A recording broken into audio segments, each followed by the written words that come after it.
1 million homes damaged and over 500,000 people forced to move to relief camps. Climate-induced floods have resulted in losses estimated at $40 billion US. With the Prime Minister of Pakistan leading from the front, the government of Pakistan has undertaken extensive operations for relief, recovery, and rehabilitation in the flood-affected areas. We are grateful to the international community, in particular OIC countries, for their invaluable contributions to the flood relief efforts. I would like to specially highlight extensive and multi-pronged assistance given by Republic of Turkey under the President Erdogan's leadership. The catastrophic floods in Pakistan are a perfect example of the climate injustice many countries face today. Many member states of OIC, like Pakistan and Nigeria recently, are amongst the most climate vulnerable countries in the world, even though our carbon emissions are negligible. Media in the OIC member states has a responsibility to highlight and underscore the importance of urgent, unified, and decisive action by the international community to combat climate change and enhance climate financing geared to building the necessary resilience, especially in vulnerable development countries. Ladies and gentlemen, the abhorrent phenomena of Islamophobia is not abating. Personal choices and fundamental freedoms are being constrained by denying religio-cultural symbols of faith. In our region, South Asia, hate speech and hate crimes against Muslims remain a source of increasing concern.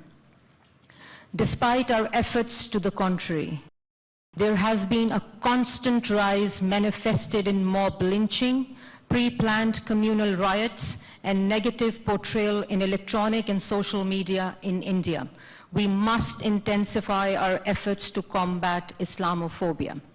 As a representative of the collective aspirations of Muslim Ummah, OIC is uniquely poised to lead this endeavor and must throw its full political and economic weight and clout in protecting the fundamental rights of Muslims and interests of Muslim minorities across the globe.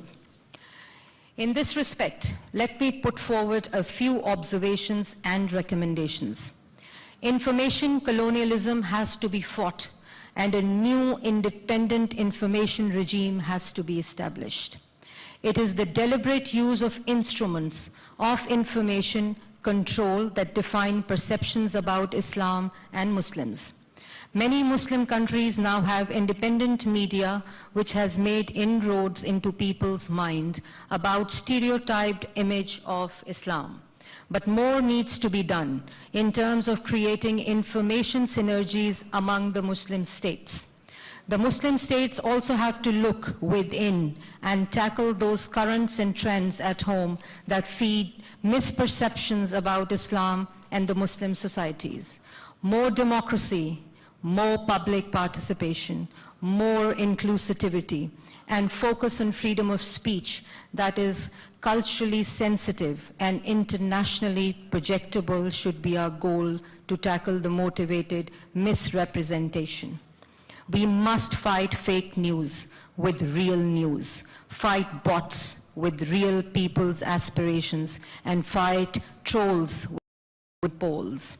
Laws are needed to identify and prosecute promoters of hate and deception. However, we must continue to uphold basic freedoms.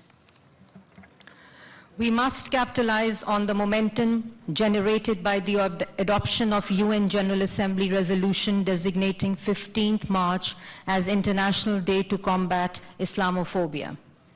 We request the OIC Secretary General and the Chair to accord priority to appointment of a special envoy on Islamophobia as mandated by the Council of Foreign Ministers resolution in Islamabad. Formation of an OIC-led panel of experts would be useful to advise the OIC in dealing with incidents of Islamophobia, as well as providing the support to the victims of Islamophobia in the evolving landscape of cyberspace. Excellencies, Pakistan pays tribute to the steadfastness of the Kashmiri and Palestinian people and calls upon the media in member states to continue providing maximum coverage to the suffering and brave struggle of the Kashmiri and Palestinian people who continue to face relentless aggression and violations of basic rights at the hands of Indian and Israeli occupation forces. Media in the OIC geography must accord priority to highlighting the systematic violations and transgressions and inform as well as educate the world on the reality and the magnitude of ensuing human rights and humanitarian crisis in occupied territories. On its part, Pakistan has been consistently leading peace efforts in the region from the front. We hope that Pakistan's efforts for peace and long-term development in the region will be reciprocated. Ladies and gentlemen, the OIC members must also coordinate their efforts to use wide-ranging media tools and options for showcasing true image of Islam and its teaching, propagation of tolerance and peaceful coexistence, and rejection of extremism and terrorism. In this regard, I would like to put forward the following recommendations to this august House.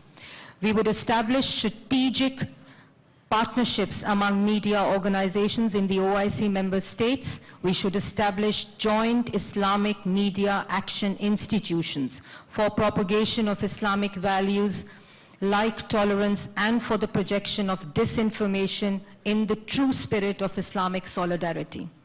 Department of Information of the OIC General Secretariat should lead collective efforts to counter disinformation and Islamophobia. It can select journalists from the member states and organize exchange visit field trips to Jammu and Kashmir and Palestine with a view to facilitating investigative journalism with factual reporting by the respective media outlets. OIC should institutionalize tangible targets for culture and media exchange. We can also utilize the huge potential of screen tourism to enhance mutual understanding of our religion, people, and cultures amongst OIC member states. Finally, we should establish a working group on disinformation, misinformation, and Islamophobia in the age of social media and cyberspace.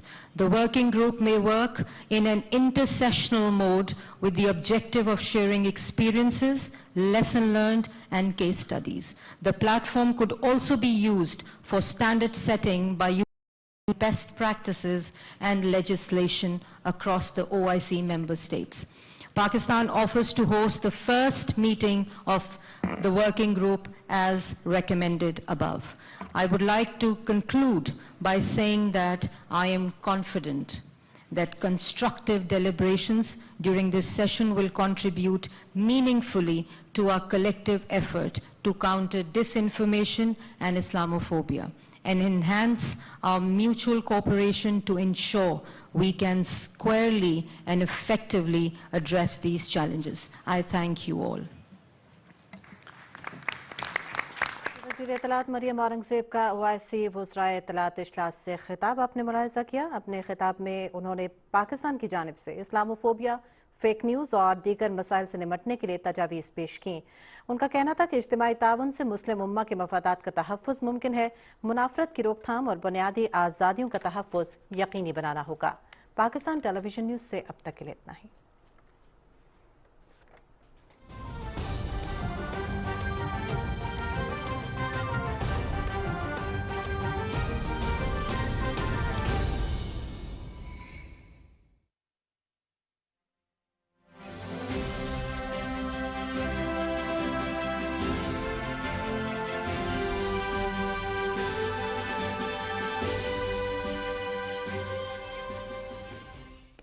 बिस्मिल्लाहिर्रहमानिर्रहीम, अस्सलाम वालेकुम। आप देख रहे हैं चौथा सुतून। मैं हूं जवाद फैज़ी।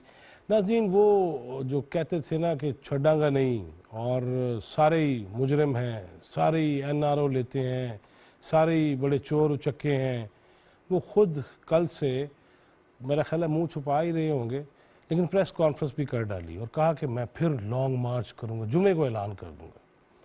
यार कोई हद नहीं है कि तोहफे तक आप भेज डाले। गुज़िश्ता रोज़ हमारे प्रोग्राम में राना अबरार खालिद बता रहे थे कि अभी तो कुछ आया ही नहीं, और मैंने आज़म नज़ीर तारड़ साहब से जब पूछा कि क्या ये हतमी फहरिस्त है कि जो खाया पिया और 12 ने और वो गया गिलास भी टूट गया, लेकिन उन्होंने कहा नहीं, अभी ये 2 साल का है। फिर अकबर एस बाबर साहब ये कह रहे थे कि ततहीर का अमल है, एहतसाब तो सबका होना चाहिए, पार्टीज़ के अंदर सबसे पहले होना चाहिए। उधर आज वज़ीर आज़म पाकिस्तान जनाब शहबाज शरीफ ने प्रेस कॉन्फ्रेंस भी की लाहौर के अंदर, न्यूज़ कॉन्फ्रेंस, उसमें सवालों के जवाब भी दिए और उन्होंने भी कहा कि सर्टिफाइड चोर, लेकिन उन्होंने ये कहा कि इस पर खुशी करने की, मनाने की गुंजाइश शायद नहीं है, बल्कि ये मकाम इबरत है कि एक वज़ीर आज़म की नशिस्त पे, ओहदे पे बराजमान रहने वाला शख्स और वो ऐसी हरकतें करेगा। अबरार खालिद कह रहा था नहीं